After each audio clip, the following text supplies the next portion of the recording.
Welcome to the Empowering Minds Mental Health Podcast.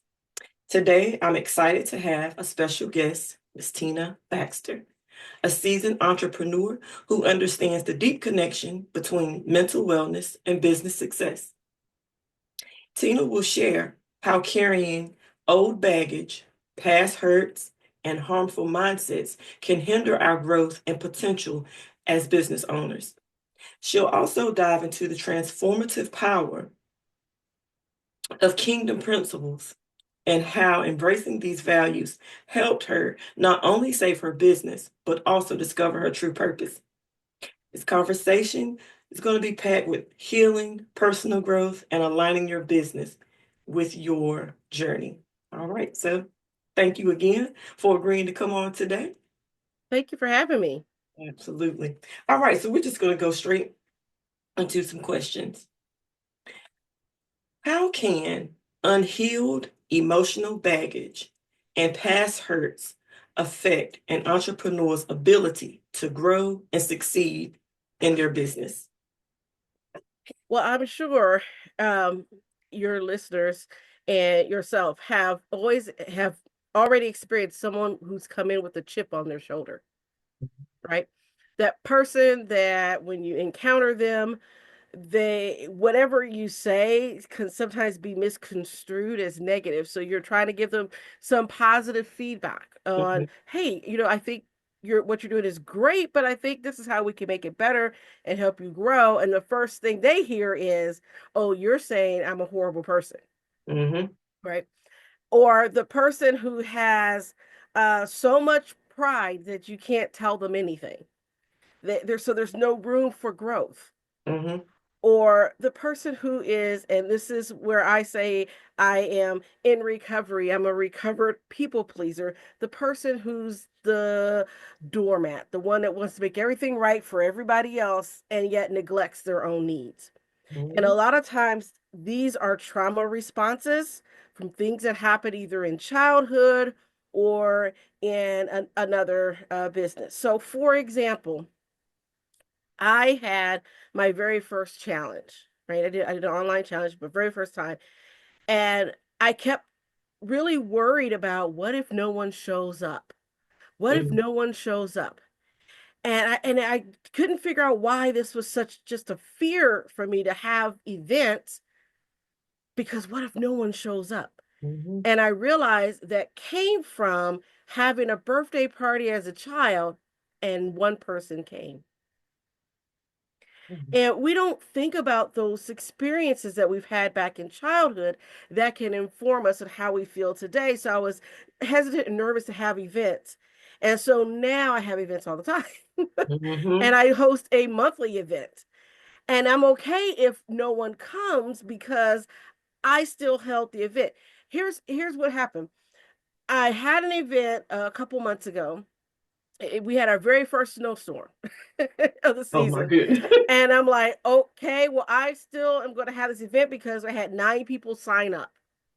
So I didn't know if anybody was going to show up. So I'm sitting at this, I took my husband, and we're sitting there at this venue and we're enjoying our appetizer and a glass of wine and things like that.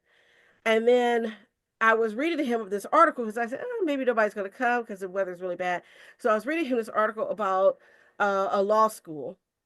Unbeknownst to me, there's a lawyer sitting next to me listening, and she goes, what is this about the law? I'm a lawyer. And we got to talking. She's the person I've been trying to meet for like 5 years. Oh wow. And she's sitting next to me enjoying her glass of wine as she's getting ready to go back and work on a case. She was taking a break. And I'm sitting there going, I've been trying to meet you. This was a divine appointment. But Mhm. had I been in that, oh, no one came in, sad place, I probably never would have met her and I would have Yeah. missed my appointment. And so even though no one came, I showed up because I'm the host, right? I'm going to be there Mhm. and I'm going to brave the elements because I said we were meeting and whoever comes comes, if they don't they don't, right? We're still going to have a good time. And that's been my philosophy going forward after experiencing inner healing on that very thing of what if no one shows up. Wow. You've just described me. I've oops, sorry. It's not meant for me to have these on today. But anyway, um, I still get a little bit nervous sometimes. I have an upcoming event next month. And the thought came in my mind, I wonder how many people are gonna come. I wonder, I don't want to bother people a lot on social media. You know, I don't want to share it too much. Or I wonder if anyone's gonna come at all. So I have to reel myself back in sometime and say, this is an event that God gave me. I'm still going to show up. And whoever shows up, shows up. If it's only one person, I hope that whatever I have presented and said has done something effective and beneficial. So that's why I have to reel myself back in sometimes. But yeah, that is very true. It's interesting that you've said this because it makes me want to maybe look at a possible root cause. Why do I feel that way? That was good info. And you're right. I'm so glad that you didn't have that. I don't know if you want to call it like Debbie Downer, like no one came, Mhm. because you probably would have missed your divine assignment. You would have never made that connection with the lawyer. So that was good. That was good. All right. Yeah. So did you want to say something else? No, I was just gonna say the other thing is that since we're both women, a lot of times society likes to pit us against each other, right? And Oh yeah. particularly we're women of color, and we're the only one in the room, right? A lot of times, and so if someone else comes in the room, right, Yeah. that's a big competition thing. And so I looked at it and I said, well, why? Because of an experience I had with a business partner, and I did not understand why this person was feeling competitive with me. Mm, And once I realized that part of this was her feeling um some kind of way inferior. So I was actually dimming down, trying to stay in the shadows because I'm like, mm-hmm. I'm tired of the confrontation, right? Mm-hmm. But I recognized I couldn't grow that way if I'm always dimming down my light. But I kept thinking, Yeah. why is this person so negative and just so competitive, and every little thing was a challenge, and I realized it's because they felt insecure in themselves. And so sometimes when people are insecure in their own self, whether it's because of their hair, their race, their body type, whatever it is that they're insecure about, Mm-hmm. sometimes those things come into play and we don't realize it. So we internalize what society says about us, and Mm-hmm. then when we show up in the marketplace, we can sometimes be our to our own detriment. Have you ever met somebody who's very abrasive, Mm-hmm. who walks in and who's like, you say something, and the next thing you know, they're like, well, I would do it this way, and I want it this way, and this is, and you're like, whoa, whoa, whoa, let's Yeah. just take a moment back. Right. Let's see how we can come to a consensus. But they're never able to do anything or move forward because they're stuck in fear, Mm-hmm. and then they're afraid that if they do what you want, then you'll get the shine, you'll get the light. And then what does that Mm-hmm. mean for me? And so they are competitive because they don't know how to share and embrace that light with everyone else. Mm-hmm. And so I went on a journey. When I started my second business, I went on a journey, and I began to understand that I can't run that race for that person. That's right. They have to run their own race. They have to seek their own healing. I have to go Mm-hmm. about seeking my healing, and I Mm-hmm. have to stay in my lane. And so the things that I was called to do, I had to focus on that. So I Mm-hmm. can't necessarily fix things because I'm a nurse. So we're fixers, fixing things for her, right? Mm-hmm. She's got to go and get the fixing herself. Yeah. I had to work on me. And once I realized that maybe her journey is different than my journey, and maybe her pace is different than my pace, Mhm. because I'm a runner and she's a crawler, okay? And it would frustrate me because I'd have to slow down to have her catch up. And I'm like, why am I slowing down? We need to move forward. Business is popping. We need to get going. And she's like, it's going too fast. It's like, it's not going fast enough. And then I realized her pace is different. Her race is different. Mhm. And because of that, we had to come to some sort of agreement. So in those areas where I can get us to pick up the pace, I would. In those areas where I had to slow down for her, I had to learn how to do that. And then Mhm. eventually we came to the conclusion that she was ready to retire, and that was fine. And so we closed that business, and then I had my own business. But I had to get healed from that because I was always trying to pull her along, get her to run Mhm. with me, not realizing that she had her own race to run. And so she may, she may have to crawl a little bit. She might get up and start, jogging a little bit. But Uh-huh. I was a sprinter and I wanted to run. And I could not understand what was taking it so long to get the memo when I told you this is how it was going to go. And it was me understanding myself and Uh-huh. why I was feeling frustrated and why I was in this and realizing that we were in a competition that I had no idea that we were in.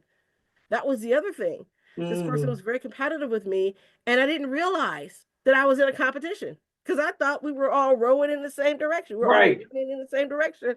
But yet, she was more wanting to compete. And I thought, well, why? And I realized that was coming from her place of insecurity. Makes And sense. so I learned to be secure in myself so that if somebody else gets to shine, I'm like on the sidelines cheering you on, Uh-huh. right? Mhm. Because you're taking that leg of the race. I passed the baton to you and I'm seeing you running, which is why I like helping nurses start their business because I can see, hey, this is where we're going to go. This is where you're going to be. And I see you run and you run past me. I'm excited, right? Because I was a little bit part of that journey and I passed the baton and you took off. That makes me excited. But I had to learn that about myself, learn that about that situation and that relationship, and then adjust my expectations in that relationship so that we were able to get along better in business. But until I did that inner work on me, Mhm. I was constantly thrown into these competitive states and try to figure out why we're butting heads and why we're not getting along and Mhm. why am I always afraid and timid and not wanting to do what I was called to do and afraid to come on platforms such as this and open up my mouth and speak my truth. I was afraid to do all those things because of past baggage of this, I won't say failed relationship, but very stifling relationship. And so I Mhm. had to renegotiate that relationship. By the way, we're still friends. We're just not business partners. Okay. And I know we will never be business partners again because I even though we're still friends, I know she hasn't done the healing journey.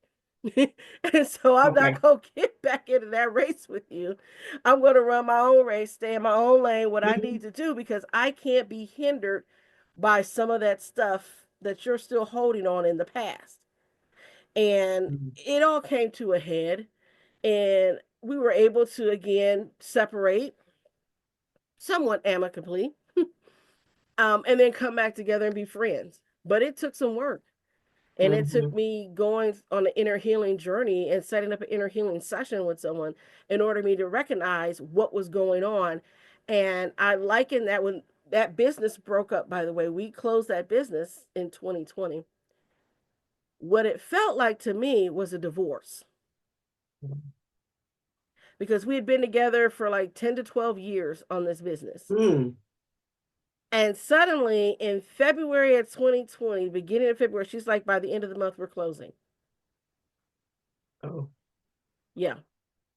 So it was, she made the decision. Now, in the back of my mind, I was relieved because I could Mhm. see the writing on the wall, right? I Mhm. knew we were headed to closing. So I was relieved, but I also was grieving, Mhm. right? Yeah. And, but I looked at it when I could take a step back that it had run its course. Mhm. It was over.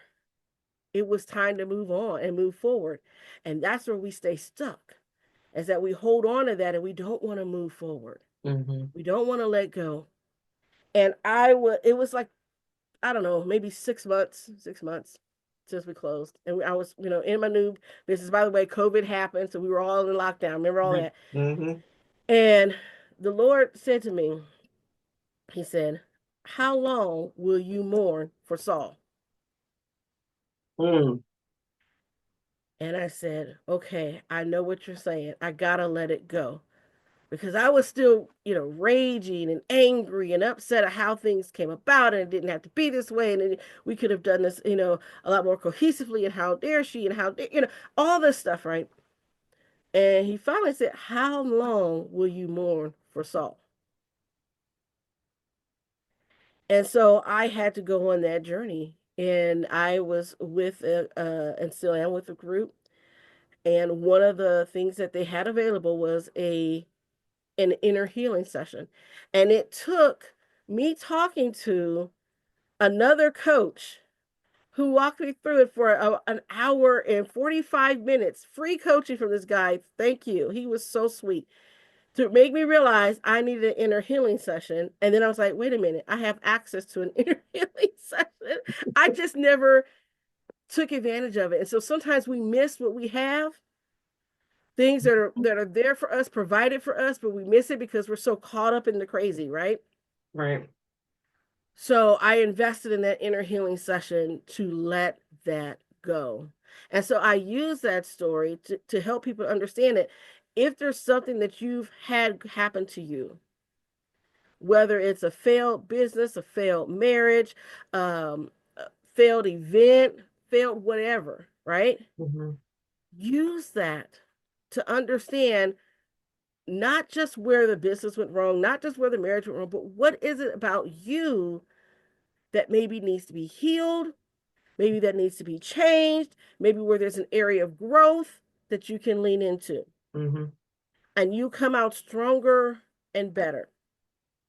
When we break a bone, oftentimes the bone, once it heals, it's stronger. We have to understand that sometimes those things that break us make us stronger, Mm-hmm. more resilient, able to go the distance, because we're realizing, hey, I survived that. So another challenge comes up and it looks like that's easy peasy because I've already been through the worst of the worst.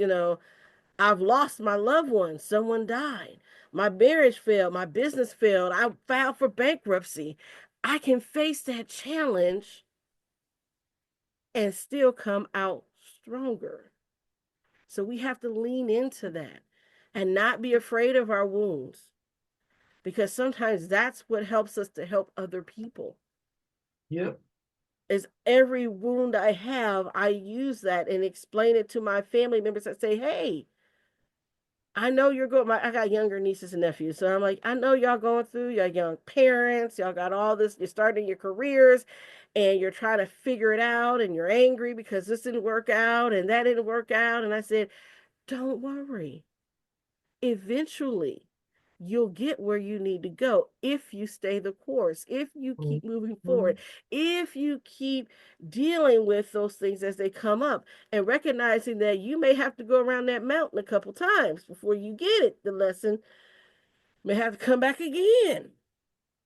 Sometimes I have to go circle around and said, okay, I'm bringing this back up to you, and I'm bringing this back up to you until you learn how to deal with that very thing. And so, one of the things I had to deal with was changing my mindset around money. Mm. And a lot of us that are entrepreneurs, we need to do this because if you grew up in church as I did, right, what you're taught is money is evil. Yeah. Yeah. And that is not true. Mm-hmm. Because why would then Jesus then tell the disciples, hey, go get that fish, open it up, there's some coins in there, go pay your taxes and mine, Mm-hmm. right? Money is not evil. Money is a tool. Right. It's the love of money Uh-huh. that leads to problem. When you're chasing after the money, that oftentimes will lead you to do things in compromise. Mm-hmm. And so I see this so many times. I have a news show. I talk about what's happening in healthcare. There's a couple of physicians and nurses that get caught up into chasing money. And so they'll compromise and they'll do things like write prescriptions that aren't necessary, work with companies that are unethical, Mm-hmm. or fill out paperwork that you're not supposed to sign because you weren't actually working that day, but you're going to fill it out because your manager says, hey, fill in these holes. And then now here comes the feds knocking on your door Mm-hmm. because you were willing to compromise for that paycheck, for that kickback, for that extra, because you were chasing money. When you recognize that it's not the money that you go after, it's your assignment that you go after. Who are you meant to love? Who are you meant to serve? How are you supposed to show up for your patients, for your customers? Then the money comes to you. But until you recognize that, you're going to be constantly striving to get that almighty dollar. But once you get that epiphany that it's not about the money, it's about the service. Once you provide the service, the money comes. And you stay in your integrity. You don't do things to compromise your voice and your witness. So you don't I had an instance where I worked for a company as a nurse practitioner, and this company had some unethical practices. Very unethical practice, illegal practices. Okay, I'm just gonna call it what it is.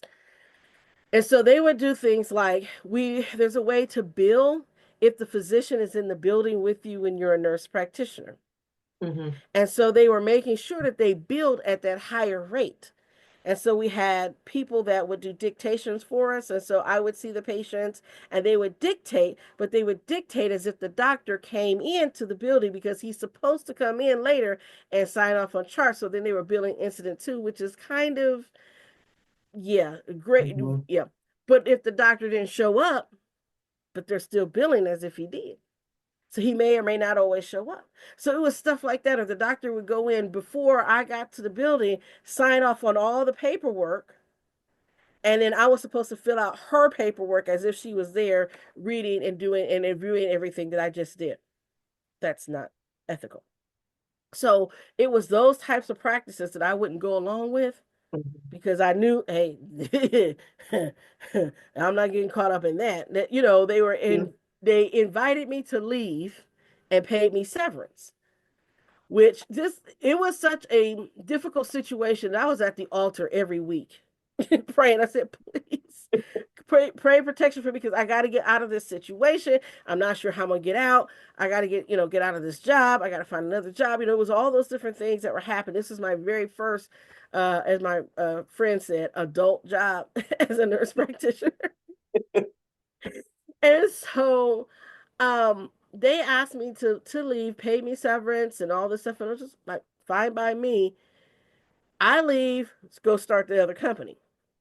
So then about a year or two later, they ended up getting audited, having to pay back $1 million fines. Yeah. Got bought by another company.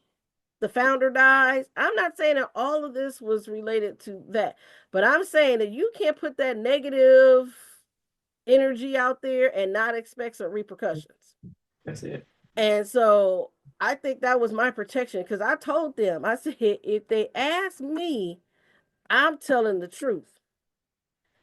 And so I think that's one of the reasons why they invited me to go because I wouldn't play that game of padding my numbers and charging things that didn't need to be charged because they were wanting to see 50 patients a day. My building had 85 people. How am I supposed to see 50 patients a day? Right. What? But yeah, and then they were saying stuff like, well, I had one NP that trained me, and she was like walking by, and she was like, "Yeah, hi, Mr. Smith. Okay, I'm gonna bill a 7 for that because I assessed his cognition. He was able to recognize who it was and say I was, uh, say hi to me." And I'm thinking, oh, okay, but here's what you didn't meet: the criteria of medical necessity. Why was that necessary? And Mm. see, when you don't know, right, you'll fall into doing some things and compromise. Uh-huh. And you have to be very careful.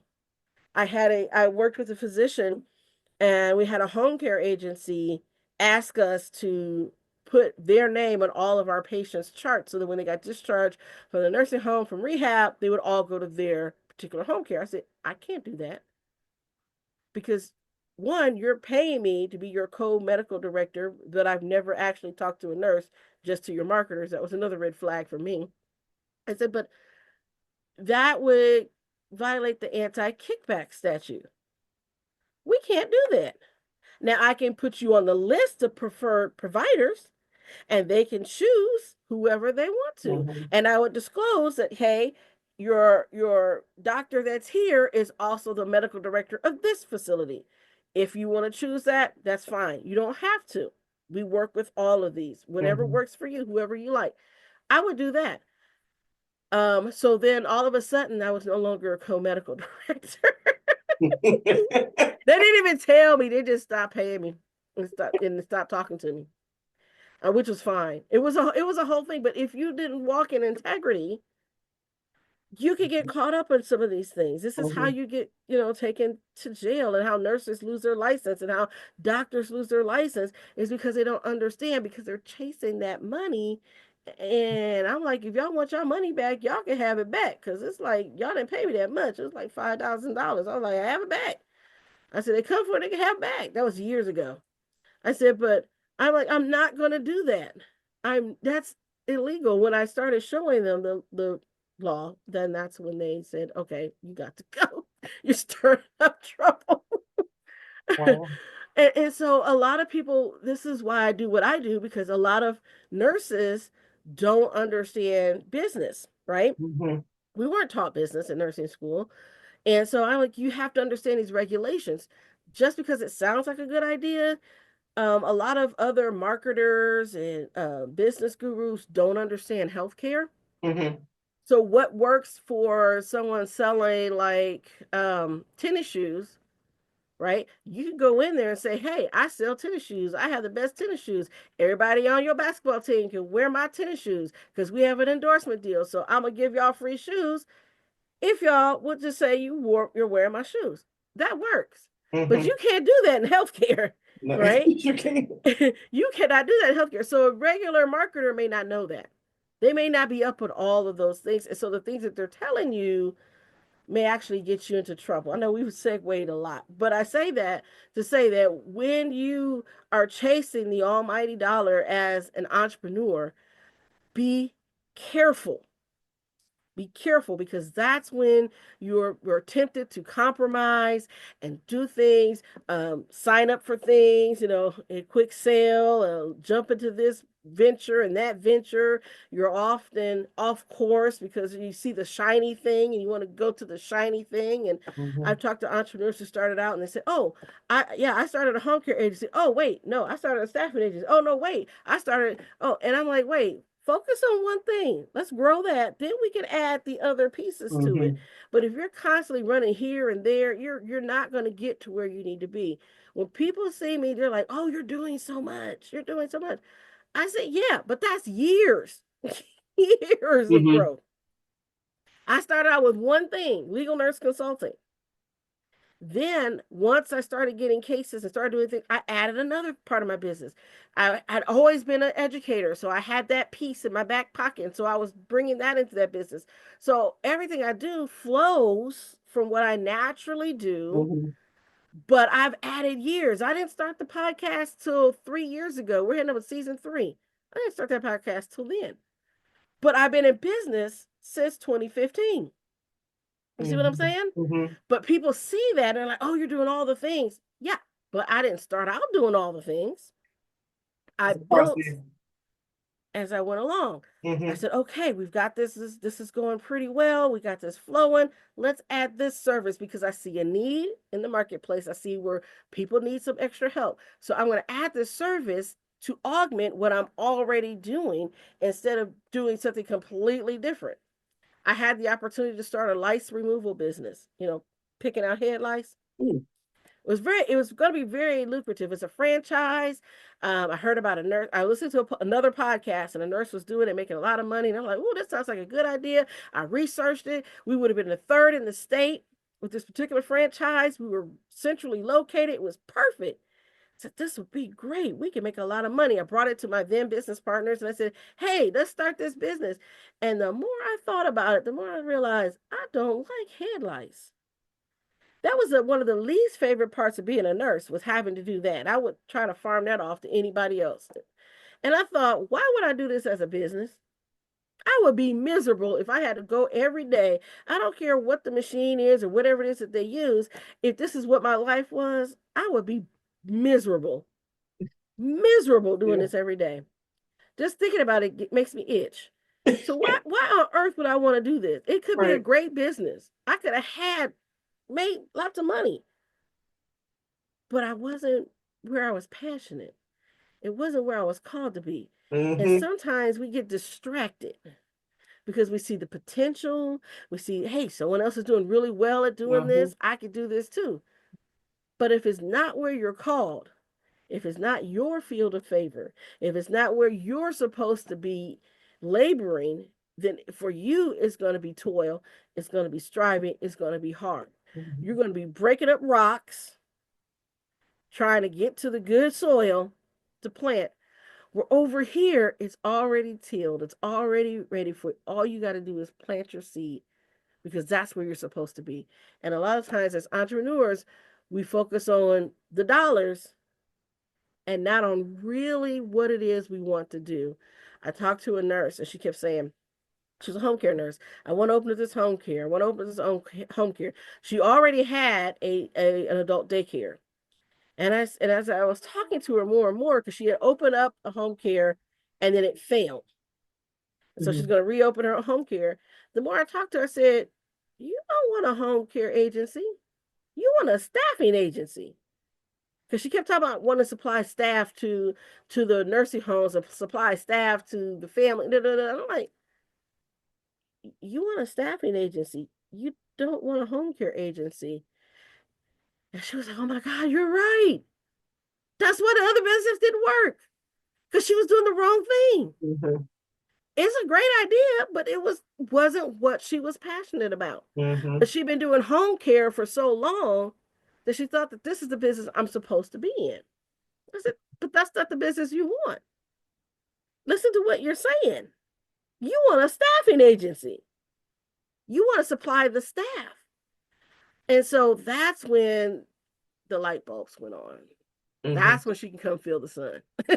That's when she can figure it out. I was like, that's why I wasn't successful. So I learned that maybe you try something, it doesn't work out. That's okay. You had a learning experience.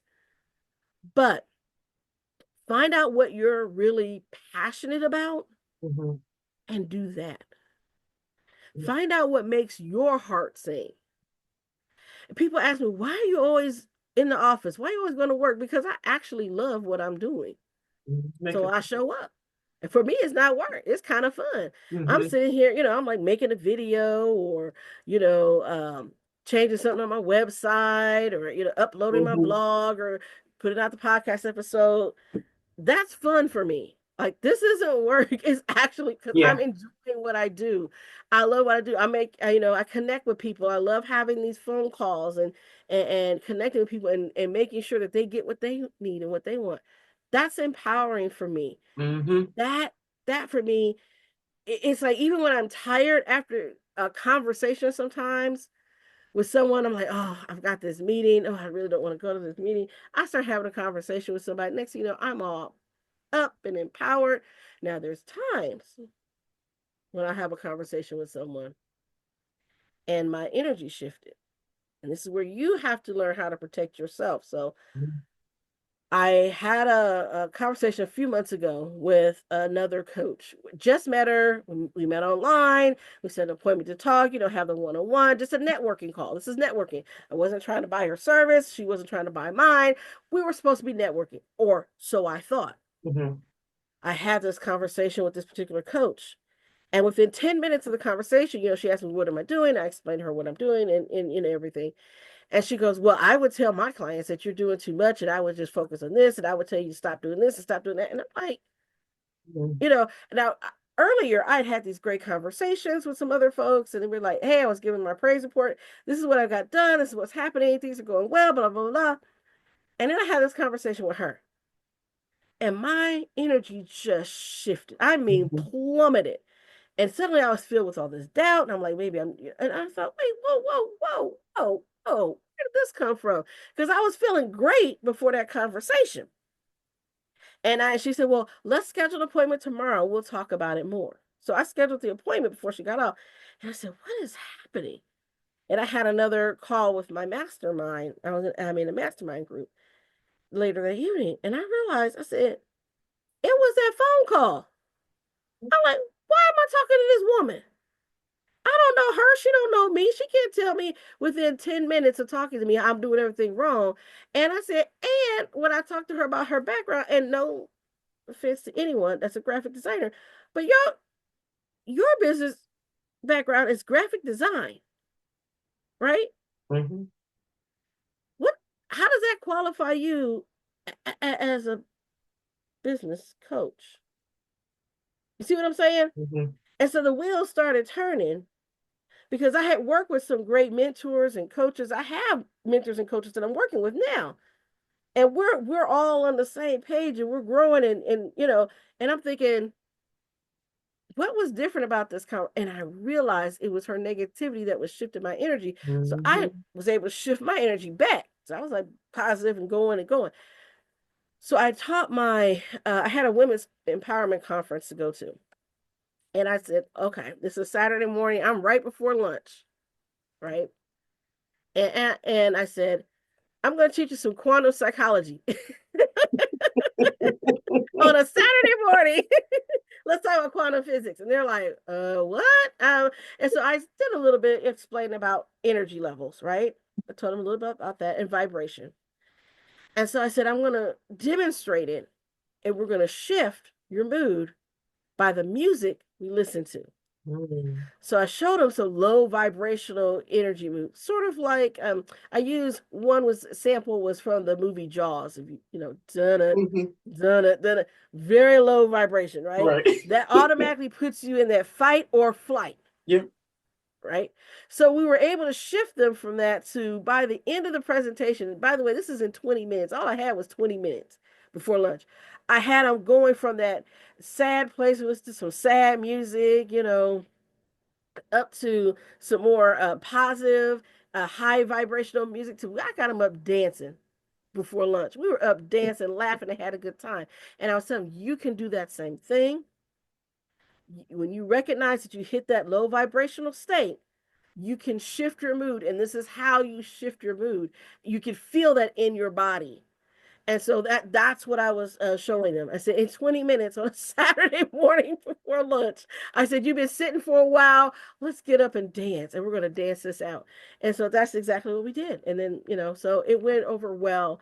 And I say that to say, if you don't recognize where those negative things are coming in, when those thoughts come in, what's causing you, leading you there, sometimes it's in your environment. Sometimes it's the Yeah. people you're around, the people you're talking to, or Mhm. sometimes it's just that old stuff that's bubbling up, that you haven't dealt with, that old Mhm. baggage that's bringing up those feelings of nobody's going to show up, nobody's going to come, self-doubt comes in, but you can shift that mood on your own. And so I teach people how to do that, how to change their mindset so they're not caught into those traps. And these are things that I have learned and have experienced. So a lot of times people talk about, my background, by the way, just so your listeners know, my background is in mental health and nursing. So I like to say I'm an old psych nurse because I started out in psychiatry, became a nurse practitioner, worked in geriatrics and neuropsychiatry, which I'm doing currently. Mhm. So I have a lot of years in mental health nursing and being out in the community and public health, and so I try to help people to understand that you can change your emotional state by recognizing what's going on in your body Mhm. and doing it. So if you're going through, I tell my clients, I tell my patients, hey, your dad just died last month. You're going to be sad. That's a normal reaction to a bad situation. It's going to come in waves. One day you're going to be fine. The next day you're going to Mhm. be crying because something triggers it. You hear a song, you fix his favorite food, someone mentions his name, you're going to be sad. That's normal. Okay. Mhm. Now, 6, 9, 12 months later, if you're still a hot emotional mess, and I mean like can't get out of bed kind of mess, Mhm. that's depression. That's your mental illness. Let's Yeah. change some of your meds. Let's work through that. But we're so used to, as a society, stuffing our emotions, covering it with medication, that we don't Mm. Yeah. feel them. I said, I want you to go feel that sadness. You don't stay there, Mhm. but you experience that. And so I can say that because I've experienced it. Mhm. I, my dad and I had a deal. And I told him this. We were on the phone about a week before he passed. I was on my way to see him. I said, listen, I'm coming on the 3rd. Okay. I'll be there on the 3rd, which is a Friday. He died on a Wednesday, which was the 1st. I told him, under no circumstances are you allowed to die on my birthday, which was the 2nd. And he kept his promise. He died on the 1st. Mhm. I said, you cannot die on my birthday. I told him that. You will not die on my birthday. It'll be either the 1st or the 3rd, but not the 2nd. and because I had come to the place of acceptance, his body was tired. He was Mhm. breaking down. I worked in hospice. I already knew what was again geriatrics. I already knew what was happening before my Mhm. mom was able to accept it. The rest of the family was able to accept it. I could see it, Mhm. and I knew he was tired, and it was time. And so I came to that place of acceptance. I knew it was going to happen. I'd actually prayed. I said, Lord, I'm not ready yet. So I said, can I have about 6 more months? He was gracious, gave us 6 more months. He said, I'm not ready. But then once I said, you know what? I see my dad. I don't want him to suffer. I'm ready. I'm ready to let go. I know it's hard on my mom, be the caretaker for Mhm. him. It's hard on the family because they can't, the young ones have never been through a death like this before. Mhm. So this is all new for them.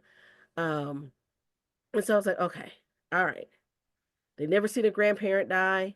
I've been through all my grandparents dying, so it's like, but so I'm now the oldest, and I'm the one taking care of everything in the family.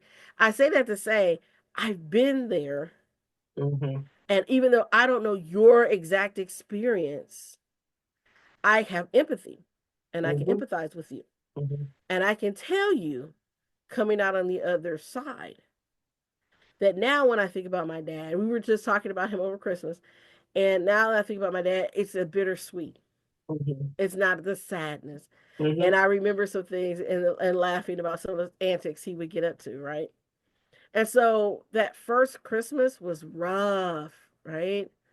Because all the family traditions that we had to shift and change. Mhm. Um, who's gonna make the rabbit? Because that was my dad's thing. He just, for whatever reason, he loved making rabbit for Christmas. And we decided, yeah, we're not doing that. That was dad's thing. But we still laugh about it, we still talk about it. Right. Um, but we made some new traditions. Mhm. Instead of going to my mom's house, my niece is hosting now. So I Mhm. was like, I'm not cooking. she still cooked a little bit, but she's like, I'm not cooking. So y'all figure it out. So we made some new traditions, and that's okay. We Mhm. incorporate some of the old, we kept some of the old things, but we made some new ones. Mhm. And that's all part of growth. Absolutely. I um I want to thank you for your fresh perspective.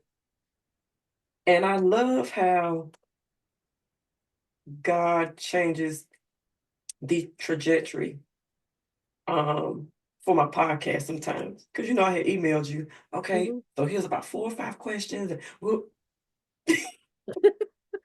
I don't need to ask you anything else. This was perfect. A lot of my friends are entrepreneurs. Some of them have been in the game for a while. Some of them are just starting out. I've been in about a year and a half or so, so I'm still learning.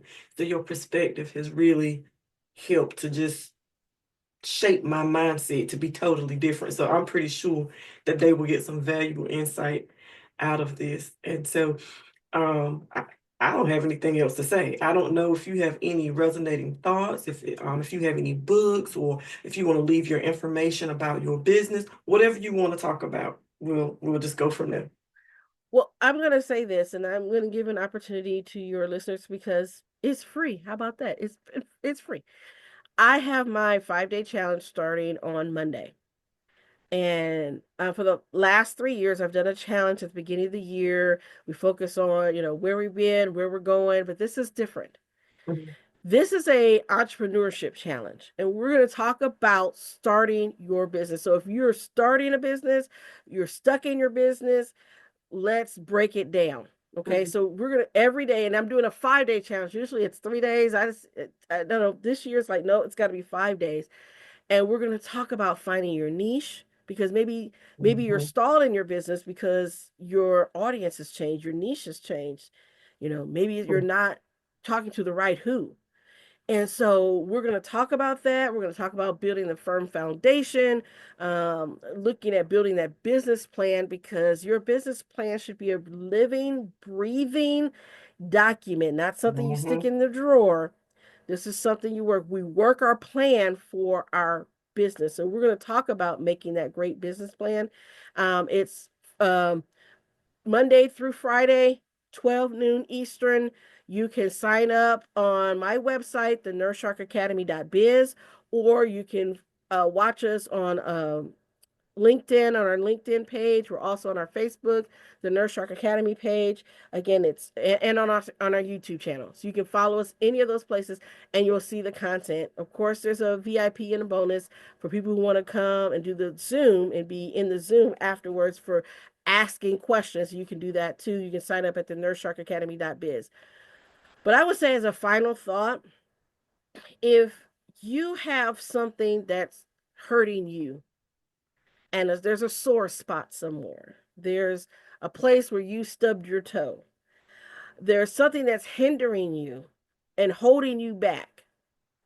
Find someone to help you to move forward from that place and get Mhm. healed. You're not going to be able to help others until you get yourself healed. Mhm. It's like that old saying of putting on your own oxygen mask before you help others when the plane's going down, right? Yeah. Oftentimes, particularly if you're like me, you're in the helping profession. We want to rescue, save, help everybody else out.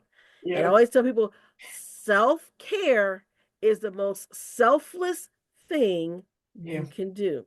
Absolutely. Jesus said, love your neighbor as you love yourself. Mhm. So you can't love anybody else until you first learn to love yourself. Yeah. That's good. So love yourself. Absolutely. That is wonderful. I love this. This was a great interview. And again, thank you for your time. And I'll be in contact with you soon. All right. All right. Thank you. Take care. Have a blessed day.